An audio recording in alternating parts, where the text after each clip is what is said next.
Hello and welcome back to my channel. Thank you guys so much for being here. I initially in 2024 had made 4 financial goals and I just completed one of them right on time for this quarter 1 goal check-in. So if you guys are interested in going over any of your goals, the progress, or even seeing my progress for this quarter, for this year so far, please stay tuned and we will get right into the video. So out of the 4 goals, I had one, which was to reach $20,000 in my savings, my liquid savings, my emergency fund, if you will.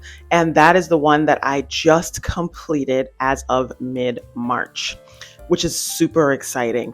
And I would not have been able to reach this goal if it weren't for these 3 things that I committed myself to. What are the 3 things that I did in order to reach this goal? Let's get started with number 1, which is I honestly got a little bit lucky in that I had a 3 paycheck month.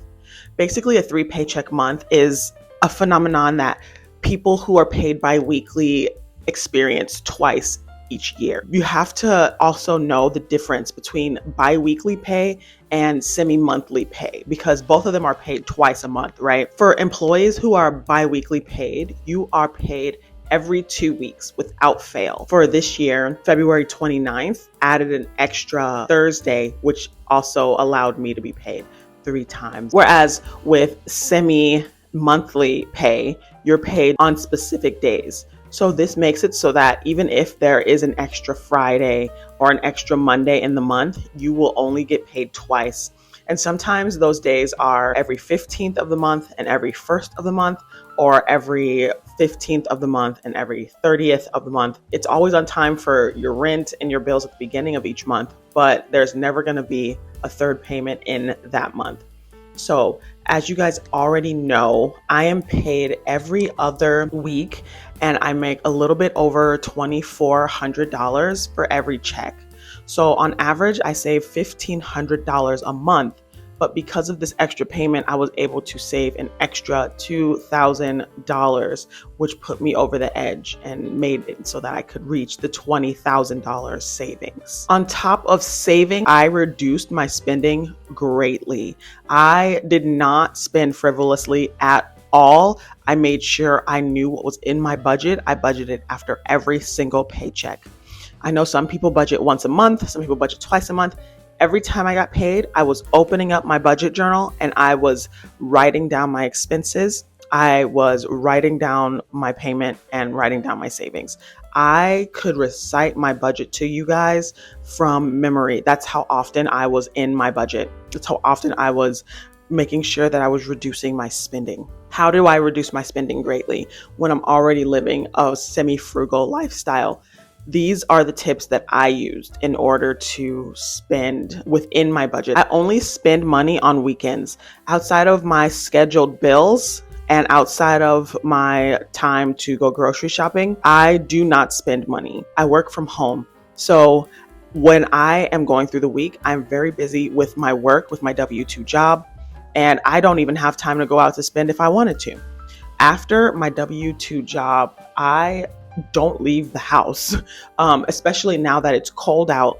I don't feel the need to leave as much. If I'm not walking my dog or if I'm not doing a planned outing, I don't leave my house. I only leave when there is a reason for me to leave. Again, I stayed within my budget spending. My money goes into certain categories, and outside of that, I don't spend money. I have a designated spending day. I only spend money on Saturday. Saturday is the day that I go out, I be social, whether it's with my husband, my friends, my sister. That is the day that I am free to hang out. There's never any impromptu, let's do this, impromptu, let's do that. I don't do that. I need it to be planned so that I can plan how much money I'm spending. Being social 1 time per week is obviously not a sustainable practice, right? So this is technically only for reaching short savings goals. I only did this because I knew it would only be for 1 month. And it was very important for me to reach this goal. And so that's why I did that. Do I recommend you guys only being social for 1 day out of the week forever? just to save money? Absolutely not. We are social beings. Humans need community, and that is just not sustainable. And just because you're only going outside to be social once a week doesn't mean that you cannot invite people over to your house, which is what I would do. I invite people over to my place. We can cook, we can watch a movie, we can just enjoy each other's company at home and not at a department store or at the mall. So there are definitely alternatives to leaving the house in order to be social. On top of the social aspect, the thing that helped me the most is just being able to wait in between my beauty appointments or my self-care designated tasks and my groceries, which those are the things that make up most of my life, is food, self-care, and working out. Between those 3 appointments, I am not spending much, and it makes it easier for me to wait between each in order to spend when I need to spend. The third thing that I did in order to help me with my spending, in order to reduce my spending, in order to reach this goal, is that I allowed myself more wiggle room in my budget by creating more categories. So when I first started budgeting, I had a budget of only consisting of rent and bills and then miscellaneous. And I wanted my miscellaneous spending to stay within $500, but I was trying to fit self-care, medicine, dog and vet bills, being social, travel, gym, all of that into $500, and that's just not realistic. So what did I do? I created categories for self-care. I created categories for the gym. I create a category for dog medicine and vet bills, and also for healthcare, as well as housing. Having those as categories makes it so that when I do have my miscellaneous spending budget of $500, I'm really spending close to 100 because I already have what I need in my categories within my budget.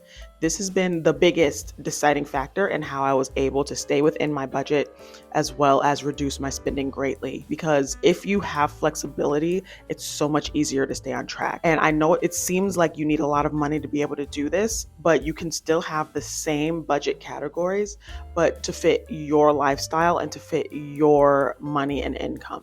So just keep that in mind. Everybody's journey is different, and you should just tailor it to fit what you have going on in your life. Also, please keep in mind that this did not happen overnight. I went a whole year in 2023 just making sure I saved at the beginning of the month and then spending the rest of my money. And when I tracked how much money I actually spent that wasn't spent on necessities, that was just spent because it was there, it was over $30,000. And that is really what propelled me to sit down, take a look at my budget, and really start taking this seriously, because I need to really focus my finances in the direction that I'm trying to go in life, which is forward. So with that all in mind, I want to hear from you guys. I want to know where you guys are in terms of your Q1 for 2024. If you did have the same goals as me or different, and how you guys plan to finish out these goals for the rest of the year. This is just a quick little pit stop in the year to just stop, take a breath, and reflect on everything that we've been able to do in the first 3 months of this year. And I'm so glad that you guys have chosen to embark on this journey with me. So please leave a comment down below on what you guys are up to and what your progress is and what you're looking forward to for the rest of the year. And I will see you in the next video.